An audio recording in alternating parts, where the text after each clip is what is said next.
Devotee nation நேயர்களுக்கு சதீஷ் ராவின் வணக்கங்கள். இந்த பதிவில் நிகழக்கூடிய ராகு கேது பெயர்ச்சியை பற்றி 2025 மே மாதம் 18ஆம் தேதி இந்த பெயர்ச்சி நிகழப்போகுது. அது ஒவ்வொரு ராசியினருக்குமே என்ன விதமான பலன்களை தரப்போகுதுங்கிறத பற்றி விரிவாக நம்ம பார்க்க போகிறோம். ராகு கேது அப்படிங்கிறதே நிழல் கிரகங்கள், சாயா கிரகங்கள் அப்படின்னு சொல்லுவாங்க. இதற்கு தனியாக வீடு அப்படிங்கிறது கிடையாது. ஜோதிட சாஸ்திர ரீதியாக இப்போ 12 ராசிகள் இருக்குன்னா ஒவ்வொரு ராசிக்கும் ஒவ்வொரு கிரகங்கள் அதிபதியாக இருப்பாங்க. இப்போ கடகம்னா சந்திரன், சிம்மம்னா சூரியன், உங்களுக்கு மிதுனம்னா புதன், இந்த மாதிரி இருப்பாங்க. பட் ஆனால் இந்த ராகு கேது மட்டும் எந்த வீட்டை போய் அமர்றாங்களோ அந்த வீட்டினுடைய மொத்த அதிகாரத்தையும் அவங்க எடுத்துக்குவாங்க. அந்த ராசி அதிபதி என்ன செய்வாரோ அந்த ஒர்க்கை இவங்க செய்வாங்க. அது மாதிரியான ஒரு தன்மையுடையவங்க. ரெண்டாவது, இந்த 2 கிரகங்கள் மட்டும்தான் ரிவர்ஸில் சுற்றும், ஆன்டி கிளாக் வைஸில். மற்ற கிரகங்கள் இப்போ காலபுருஷ தத்துவத்தின்படி மேஷம், ரிஷபம், மிதுனம், கடகம் இப்படி போகுதுன்னா இவங்க கடகம், மிதுனம் இப்படி வருவாங்க, ரிஷபம், மேஷம் இப்படி சுற்றுவாங்க, ஆன்டி கிளாக் வைஸில் சுற்றுவாங்க. பொதுவாகவே ஒவ்வொரு வருஷத்துலேயும் ஒரு 3 கிரக பயிற்சிகளை எல்லாருமே கவனிப்பாங்க. முக்கியமாக ஃபஸ்ட்டு குரு, அதன் பிறகு ராகு கேது. ஏன்னா இது 1.5 வருஷத்துக்கு ஒரு தடவை என்ன விதமான மாறுதல்களை ஏற்படுத்துதுங்கிறத பார்ப்பாங்க. இதெல்லாம் ரொம்ப நாள் கழித்து மாறக்கூடியது. ஒரு கிரகத்திலிருந்து அடுத்த கிரகத்திற்கு போகக்கூடியது, ஒரு ராசியிலிருந்து அடுத்த ராசிக்கு நகரக்கூடியது. அதே போல் சனி 2.5 வருட காலங்கள் எடுத்துக்கும். பட் அந்த 2.5 வருட காலங்கள்லையுமே சமயத்தில் உங்களுக்கு அதிசாரம், அதே மாதிரி வக்ரம், இது மாதிரியான தன்மைகளில் இடம் மாறிக்கிட்டே இருப்பார். ஸோ இந்த 3 கிரகங்கள் ஒரு மனிதனுடைய வாழ்க்கையில் நிறைய மாற்றங்களை கொண்டு வரக்கூடியது. சாதாரண ஒரு குப்பையில் இருக்கிறவனை குபேரனாக்கும், குபேரனை இருக்கிறவனை குப்பைகளை கொண்டு விட்டுரும். அந்த அளவுக்கு ஒரு மிகப்பெரிய விளைவுகளை ஏற்படுத்தக்கூடியது. இந்த ஒரு வருஷத்தில் மட்டும்தான், இந்த 2025 கிட்டத்தட்ட இந்த 4 கிரகங்களுமே மாறுதுங்க. குரு, சனி, ராகு, கேது. அப்போ நம்ம என்ன பண்ணணும்னா ரொம்ப நன்றாக தெரிஞ்சு வச்சுக்கணும் எந்த கிரகம் நமக்கு என்ன நல்லது பண்ண போகுது. இதில் பெரிய ப்ளஸ்ஸும் இருக்குது, மைனஸும் இருக்குது. நான் ஏன் இவ்வளோ விளக்கமாக உங்களுக்கு நான் சொல்லிகிட்டு இருக்கேன் அப்படின்னு கேட்டிங்கன்னா, இதில் இருக்கக்கூடிய சாதக பாதகங்களை தெரிந்து கொண்டீர்கள் என்றால் இந்த வருஷம் உங்களுக்கு மிகப்பெரிய பொற்காலமாக அமையும். 12 ராசியினருக்குமே. ஏன் 12 ராசிக்குமேன்னு சொல்கிறேன்னா, உங்களுக்கு ராகு கேது கைவிடுதா, குரு நல்லது பண்ணுறாரான்னு பாருங்கள். குரு கைவிடுறாரா, சனி நல்லது பண்ணுறாரான்னு பாருங்கள். சனி உங்களுக்கு கெடுதல் பண்ணுதா, மற்ற 3 கிரகங்கள் குரு, ராகு கேது நல்லது பண்ணுதான்னு பாருங்கள். நிச்சயம் ஏதாவது ஒரு வகையில் ஒரு கிரகமாச்சும் உங்கள் லைஃப்பை பேலன்ஸ் பண்ண போகுது. ஸோ எந்த விஷயங்களில் ஜாக்கிரதையாக இருக்கணும், எந்த விஷயங்களில் நீங்கள் ரொம்ப அதிகப்படியாக ரிஸ்க் எடுக்கலாம், லாபங்கள் கிடைக்கும் அப்படிங்கிறத பற்றிலாம் இந்த பதிவில் விரிவாக பார்க்க போகிறோம். வாங்க பதிவுக்குள்ளார போகலாம். சிம்ம ராசியை பொறுத்த அளவுக்கு இந்த ராகு கேது பயிற்சி காலம் அப்படிங்கிறது எப்படி இருக்க போகுது அப்படிங்கிறத பார்ப்போம். நிகழக்கூடிய இந்த பயிற்சி அப்படிங்கிறது உங்களுடைய ராசிக்கு 7ஆம் வீட்டிற்கு ராகுவும் 1ஆம் வீட்டிற்கு கேதுவும் நகர்றார். ஏன்னா கேது அவர் ஏற்கனவே கன்னியில் இருந்து டைரெக்டாக உங்களுடைய ராசிக்குள்ளாரையே பிரவேசம் பண்ணுறாரு. இன்னொரு பக்கம் ராகு மீனத்திலிருந்து கும்பத்துக்கு 7ஆம் வீடாக, உங்களுக்கு 7ஆம் வீடாக அவர் நகர்றார். ஸோ இது கொஞ்சம் ரொம்ப ரொம்ப ஜாக்கிரதையாக இருக்க வேண்டிய காலகட்டம் தான். அதுக்காக பயப்படாதீங்க. குரு உங்களுக்கு 11ஆம் வீட்டில் லாபஸ்தானத்துக்குள்ளார 3 நாட்களுக்கு முன்னாடியே அடி எடுத்து வச்சிடுறார்.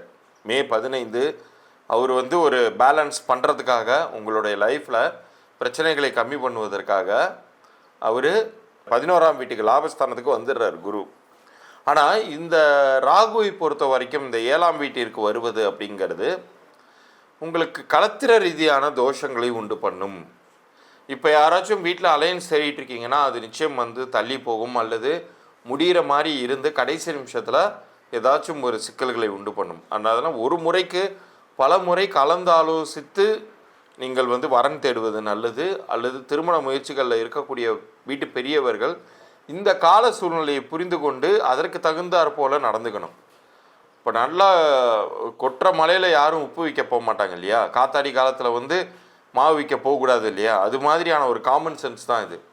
இந்த ராகு 7ஆம் வீட்டிற்கு வரும்பொழுது நிறைய நேரங்களில் கணவன் மனைவிக்கிடையே கூட நிறைய சண்டை சச்சரவுகள், வாக்குவாதங்கள் அப்படிங்கிறது நிகழும். பிரிவுகளை நோக்கி அலைச்சிட்டு போகும். அதற்காக கம்ப்ளீட்டாக பிரிஞ்சிடணுங்கிறது கிடையாது. யாராச்சும் ஒருத்தர் விட்டு கொடுத்து போகணுங்கிறத நீங்கள் சிம்ம ராசினர் புரிந்து கொள்ளணும். கேதுவை பொறுத்த அளவுக்கு அவர் 1ஆம் வீட்டிற்கு வருவது அப்படிங்கிறது நிறைய செலவினங்களை உண்டு பண்ணுவார். என்ன சார், ஒரு பாசிட்டிவ் விஷயங்கள் கூட இல்லையா, எல்லாமே நெகட்டிவ் விஷயங்களாக சொல்லிக்கிட்டு இருக்கீங்களே அப்படிங்கிறதுனால தான் நான் முன்னாடியே ஒரு விஷயத்த சொல்லிட்டேன். 11ஆம் வீட்டிற்கு லாபஸ்தானத்திற்கு வரக்கூடிய குரு ஏதாவது ஒரு வகையில் ஒரு ரிலீஃபை கொடுத்துக்கிட்டே இருப்பார். ஃபேமிலி ரீதியாக உங்களுக்கு சிக்கல்கள், திருமண ரீதியாக திருமணம் தள்ளி போவது போன்ற விஷயங்கள் நிகழ்ந்தாலுமே அவர் உங்களுக்கு ஒரு உத்தியோக உயர்வோ அல்லது செய்தொழிலில் அதிகப்படியான லாபத்தையோ அவரு உண்டு பண்ணிக்கிட்டே தான் இருக்க போகிறார். அதில் எந்த மாற்றமும் இல்லை. ஆனால் இன்னொரு பக்கம் இதையும் கருத்தில் கொண்டு நீங்கள் செயல்படும் பொழுது நீங்கள் உங்களை சேஃப்கார்டு பண்ணிக்கிறீங்க, உங்களை நீங்கள் தற்காத்து கொள்கிறீங்க. அதனால தான் இதெல்லாம் நான் சொல்கிறேன். குடும்ப பொறுப்புகளை மிக அதிகப்படுத்துவார் கேது. ஸோ இந்த ஃபேமிலி ரெஸ்பான்சிபிலிட்டியை நீங்கள் சரிவர கையாண்டிங்கனாலே குடும்பத்தில் பெரிய அளவுக்கு சிக்கல்களை நீங்கள் தீர்த்துருவீங்க.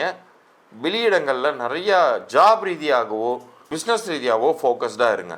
நீங்கள் அதிகப்படியாக காசு சம்பாரித்து கொண்டு வந்தீங்கன்னா லாபகுரு உங்கள் வீட்டில் மகிழ்ச்சியை அதிகப்படுத்துவார். இல்லை எனக்கு கொஞ்சம் ரொம்ப ஒரு சோர்வாக இருக்குது அல்லது சோம்பேறித்தனமாக இருக்குதுன்னு முடங்கி கிடந்தீங்கன்னா வீட்டிலே இருப்பீங்க. ஒருத்தருக்கு ஒருத்தர் வாக்குவாதம் அதிகமாகும், தேவையில்லாத சண்டை சச்சரவுகள் வரும். அவ்வளோதான் விஷயம். ஸோ முடிந்த வரை உங்களை சுறுசுறுப்பாக வைத்து கொண்டு இயங்கிக் கொண்டே இருங்கள். அதிகப்படியாக காசு பணம் சம்பாதிக்கக்கூடிய யாருக்குமே வீட்டில் கூட சிக்கல்கள் வருவது கிடையாது. அதனால் இந்த கால சூழ்நிலையில் குடும்ப ரீதியான சிக்கல்கள் அதிகப்படியாக இருக்கும், பொறுப்புகள் அதிகப்படியாக இருக்கும், செலவினங்கள் அதிகப்படியாக இருக்கும். இந்த 3 விஷயங்களில் கவனம் செலுத்தினாலே இந்த ராகு கேது பயிற்சி காலங்களை சேஃபாக நீங்கள் கடந்துடுவீங்க. இவ்வளோ நேரம் நீங்கள் பார்த்தது ராகு கேது பயிற்சிக்குரிய இந்த பொது பலன்கள் நீங்கள் பார்த்துருக்கீங்க. ஒவ்வொரு பயிற்சி காலகட்டங்கள்லையுமே சாதகமும் இருக்கும், பாதகமும் இருக்கும். சாதகங்களை மிக அதிகப்படுத்தி கொள்வதற்கும் பாதகங்களை மிகவும் குறைத்து கொள்வதற்கும் நீங்கள் செய்ய வேண்டியது உங்களுடைய பெயரையே மந்திர சக்தியாக மாற்றுவது. இப்போ நான் சொல்லக்கூடியது விளையாட்டு இல்லைங்க. குருவுடைய அருள் இருந்தால்தான் இது உங்களுக்கு கிடைக்கவே செய்யும். நீங்கள் வணங்கக்கூடிய குலதெய்வத்தினுடைய அருளும் இஷ்ட தெய்வத்தின் அருளும் குரு மகான்களின் அருளும் இருக்கும் பொழுது ஒரு மனிதனுடைய விதியே மாறும் அவருடைய பெயரினால். நீங்கள் எவ்வளோ பெரிய ஞானிகளை எடுத்துக்கொள்ளுங்கள், அவங்களுடைய இயற்பெயர் ஒன்றாக இருந்திருக்கும். அவர்கள் வாழ்க்கையில் முக்தி நிலை அடையும் பொழுது, தீட்சை பெறும் பொழுது வேற ஒரு பெயர் கொடுக்கப்பட்டிருக்கும். நரேந்திரநாத் விவேகானந்தராக மாறுறாரு, வெங்கடநாதர் ஸ்ரீ ராகவேந்திரராக மாறுறாரு. இது மாதிரி நிறைய உதாரணங்கள் இருந்துக்கிட்டே இருக்கு. ஏன்னா பெயருக்கு அந்த அளவுக்கு ஒரு பெரிய சக்தி இருக்குதுங்க. அந்த பெயரினுடைய சப்தம் உங்கள் வாழ்க்கையில் காலம் முழுக்க நிரந்தரமாக நல்ல பலன்களை கொண்டு வரணும்னா அது உங்கள் பிறந்த தேதிக்கும் கூட்டு எண்ணிற்கும் பொருந்திருக்கா இல்லையாங்கிறத நீங்கள் சரி செய்து கொள்வதற்கு இறைவன் ஒரு வாய்ப்பு உங்களுக்கு கொடுத்துருக்காரு இந்த பதிவின் மூலமாங்கிறத நீங்கள் உறுதியாக நம்புங்க. ஏன்னா இந்த 2025 உங்கள் வாழ்க்கையில் பெரிய மாற்றம், பாசிட்டிவான சேஞ்சஸ் நிகழ்வதற்கான ஒரு வாய்ப்பை இந்த நொடி உங்களுக்கு ஏற்படுது அப்படிங்கிறத நீங்கள் புரிஞ்சுக்கோங்க. சரி, இது எப்படி நம்ம செக் பண்ணணும்? ஏற்கனவே அமைந்திருக்கிற பெயர் உங்களுக்கு நல்லா இருக்கா இல்லையாங்கிறது தெரிஞ்சுக்கிறதுக்கு நம்ம சேனலை சப்ஸ்கிரைப் பண்ணி அந்த ஸ்க்ரீன்ஷாட்டோட உங்களுடைய பெயர், பிறந்த தேதி மற்றும் உங்களுடைய வியாபார பெயர் ஏதாச்சும் இருந்துச்சுன்னா அதையுமே நீங்கள் அனுப்பலாம். சில பேர் குழந்தைக்கு அப்போ தான் பேர் வச்சுருந்துருப்பீங்க, அந்த பெயர் சரியாக இருக்கா, அவங்களுக்கு ஒரு நிரந்தர சொத்து மாதிரி அந்த பெயர் அமையுமா அப்படின்னு தெரிஞ்சுக்கணும்னா அந்த குழந்தையினுடைய பிறந்த தேதியும் பெயரையும் எனக்கு அனுப்பிச்சி விடுங்க. இந்த பெயர்கள் எல்லாம் உங்களுக்கு நல்லது பண்ணுமா பண்ணாதா அப்படிங்கிற தகவல்கள் வரைக்கும் மாத்திரம் நான் இலவச பொது பலன்களாக தருவதாக இருக்கிறேன். நிறைய பேருக்கு ஏற்கனவே நல்லது பண்ணக்கூடிய லெவலில் இருக்கும், அது வெளிப்படையாகவே நான் சொல்லி கொடுத்துருவேன். அப்படி நல்லது பண்ணலைன்னா என்ன செய்யணும், அப்படி செய்வதனால் உங்களுக்கு என்னென்ன நல்ல பலன்கள் கிடைக்கும் அப்படிங்கிறத என்னுடைய கன்சல்டேஷன் ப்ரொசீஜராக உங்களுக்கு நான் அனுப்பி வைப்பேன். நீங்கள் விருப்பப்பட்டீர்கள் என்றால் அதன் பிறகு என் மூலமாக நீங்கள் கன்சல்டேஷனை எடுத்துக்கலாம். ஏன்னா உங்களுடைய பிறந்த தேதி பற்றி அதில் நான் சொல்ல போகிறேன். பிறந்த தேதியின் கூட்டியின் என்னென்ன தன்மைகளில் உங்களுக்கு லைஃப்பில் இருந்துக்கிட்டு இருக்குங்கிறத சொல்ல போகிறேன்.